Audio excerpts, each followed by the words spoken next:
So it is a great pleasure to welcome you to this wonderful place for this wonderful exhibition by Michael Galovic.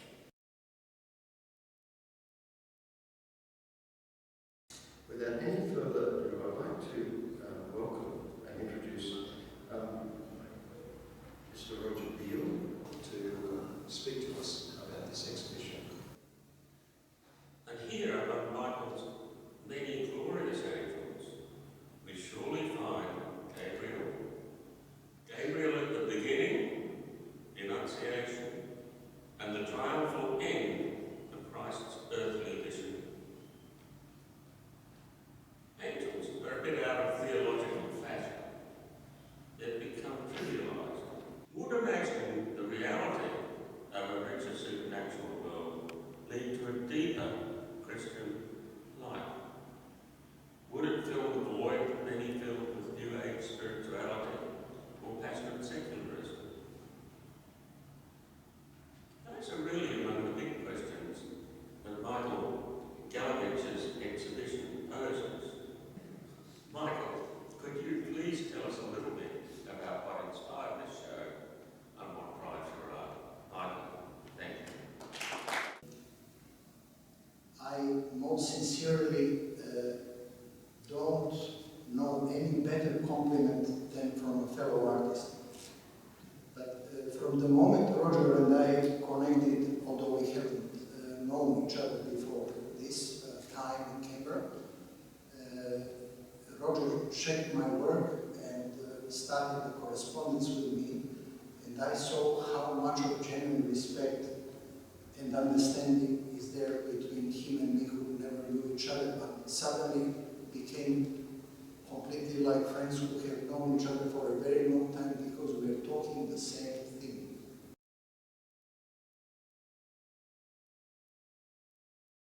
What is the relevance of angels today in our society, which seemingly is, I dare say, alarmingly moving away from anything angelical?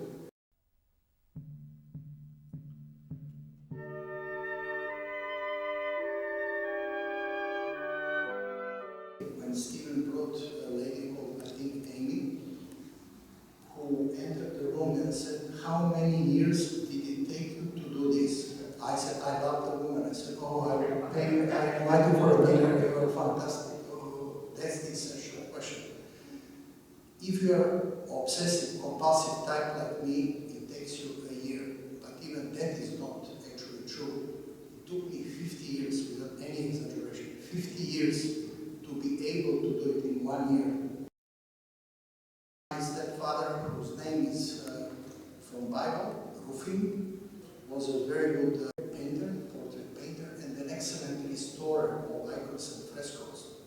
But the point about him was that he was the first one to help me take off as some sort of, not even apprentice, somebody who wanted just to check what is happening with icons. But there was no formal discipline training from my stepfather, and I would just be asking some questions. There were no courses in icon painting. There were no monasteries like these days with schools of kind of icon painting, either for months or months. My effort, my so-called journey, was absolutely the individual and solitary one. Anyway, so I then remembered that the first icon that I had ever done was a very small icon of Archangel Michael. So I took a little book and found a very small reproduction of Archangel Michael that I copied. And the reason why I picked up that particular one was very simple, because it was by far the simplest thing around. It was one of those Russian icons that had only the basic color and just lines like on top of the garment. And the last icon I have done is this one, Archangel Gabriel.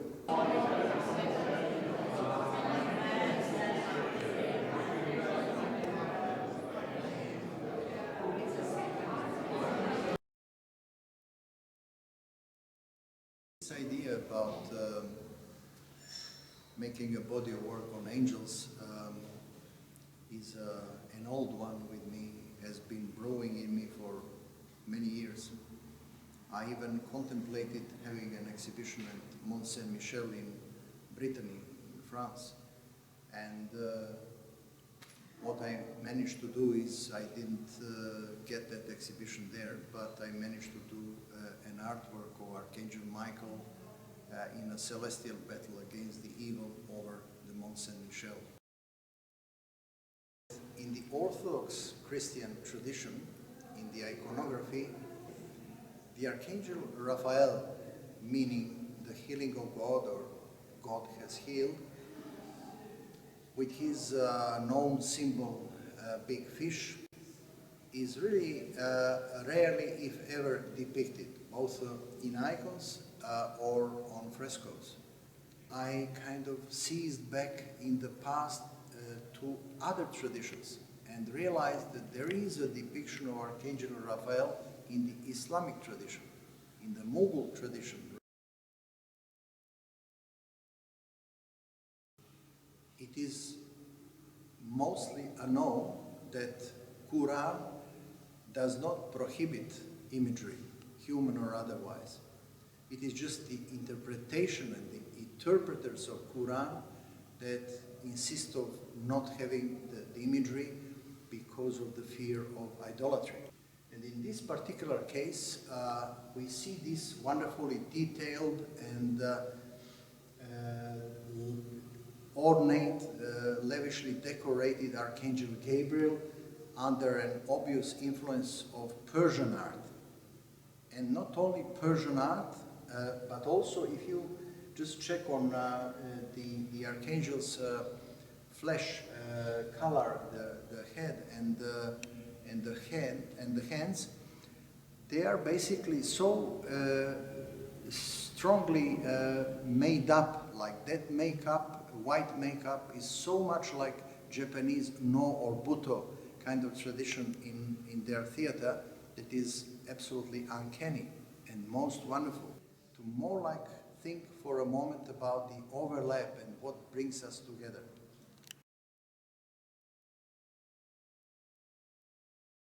Show to the world the immense beauty of the masterpieces of Serbian fresco painting from, let us say, 13th, 14th, 15th centuries. So here we have an Archangel Michael from a monastery that I knew so well as a kid and could not understand, of course, those frescoes and that art at the time. A monastery of Dečani. Within those magnificent frescoes, I focused to the Annunciation from their rich treasury and made it into an icon.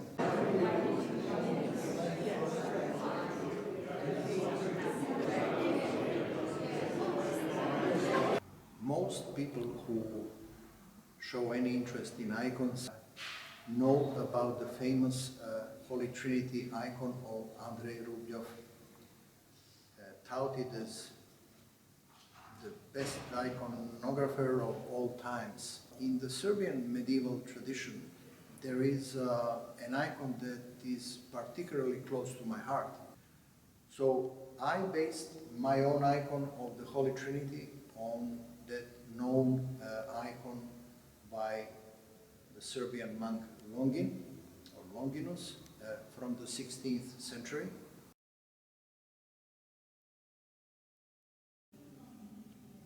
At the Academy of Arts in Belgrade in 1970s, I had drawing as a subject for 4 years. And my favorite medium that I used basically all the time was pen and ink. The time came about this exhibition that I kind of renew my interest in drawing and the drawing with pen and ink. So except for the pencil drawing in the middle, the first and the last, or the one there and one here, are the drawings of an angel in pen and ink.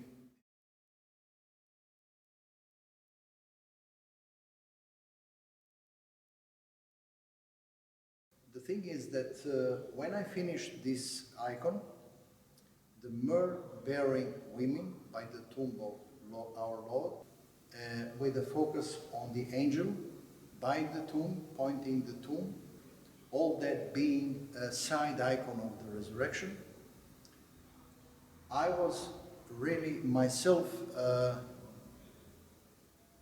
delighted and taken aback by the beauty of the icon, and I thought and still think that this is the best icon if there is any kind of a competition of the sort in this exhibition or in this body of work.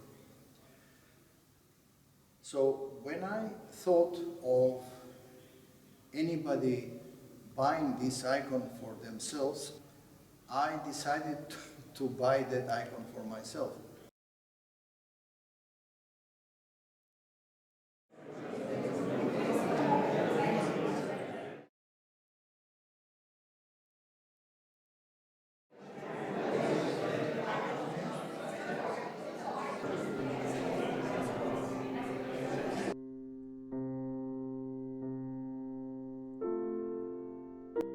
The future of the world will be spiritual, or there will be no future. So I hope that this body of icons remind us of that prophecy. Thank you.